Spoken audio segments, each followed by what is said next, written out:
Hello friends, இன்றைக்கி நம்ம பார்க்க போகிறது பேங்கிங் கம்பெனி அக்கௌண்ட்ஸ்.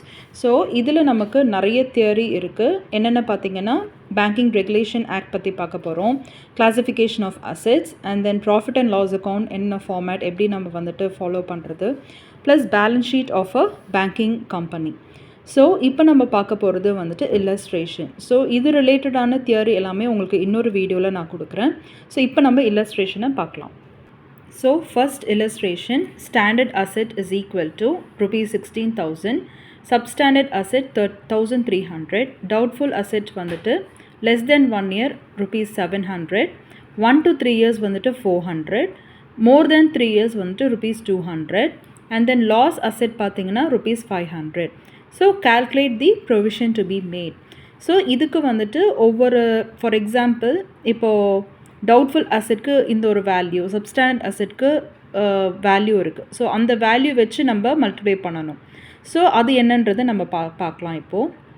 இப்போ நம்ம இல்லஸ்ட்ரேஷன் பார்த்தோம் இல்லையா?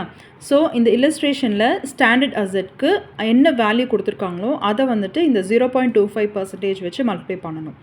சேம் சப்ஸ்டாண்டர்ட் அசெட் என்ன வேல்யூ கொடுத்துருக்காங்களோ அந்த வேல்யூவை வச்சு 10% வந்துட்டு நம்ம மல்டிப்ளை பண்ணிக்கணும். And then doubtful assets நம்ம பார்த்தோம் இல்லையா, less than 1 year, 1 to 3 years, more than 3 years. So என்னென்ன லாஸ் கொடுத்துருக்காங்களோ அந்த வேல்யூக்கு நம்ம அந்த பர்சன்டேஜை மல்டிப்ளை பண்ணி டிவைடட் பை 100 போட்டிங்கன்னா உங்களுக்கு ஆன்சர் கிடச்சிரும். வாங்க இப்போ நம்ம சம்குள்ளே போகலாம். இப்போது இதுதான் உங்களுக்கு இல்லஸ்ட்ரேஷன் இப்படி தான் இருக்க போகுது. So amount of provision required. So 4 columns எழுதிக்கோங்க. Asset, amount, percentage, amount of provision. So asset வந்துட்டு ஸ்டாண்டர்ட் உங்களுக்கு என்னென்ன வேல்யூஸ் கொடுத்துருக்காங்களோ, அதாவது standard, substandard, doubtful, less than 1 year, 1 to 3 years, more than 3 years, loss asset, plus அதுக்கு நேராக எல்லா அமௌண்ட்டையும் அதுக்கு ப்ரையராக எல்லாமே போட்டுருங்க. அண்ட் தென் ஸோ உங்களுக்கு நான் முன்னாடியே எக்ஸ்பிளைன் பண்ணேன் இல்லையா, பர்சன்டேஜ் ப்ரொவிஷன். ஸ்டாண்டர்ட்னா 16,000, அதாவது ஸ்டாண்டர்ட் அசெட்னா 0.25%.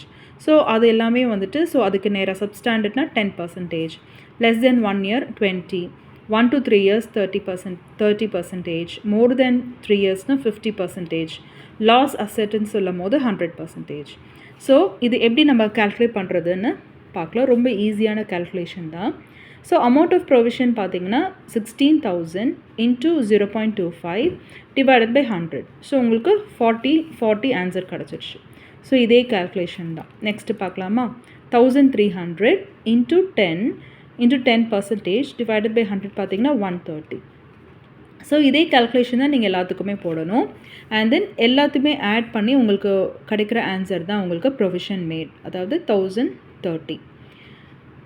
ஸோ எல்லாருக்குமே இந்த வீடியோ உங்களுக்கு பிடிச்சிருக்குன்னு நினைக்கிறேன். பிடிச்சிருந்துன்னா கண்டிப்பாக லைக் பண்ணுங்கள், சப்ஸ்கிரைப் பண்ணுங்கள்.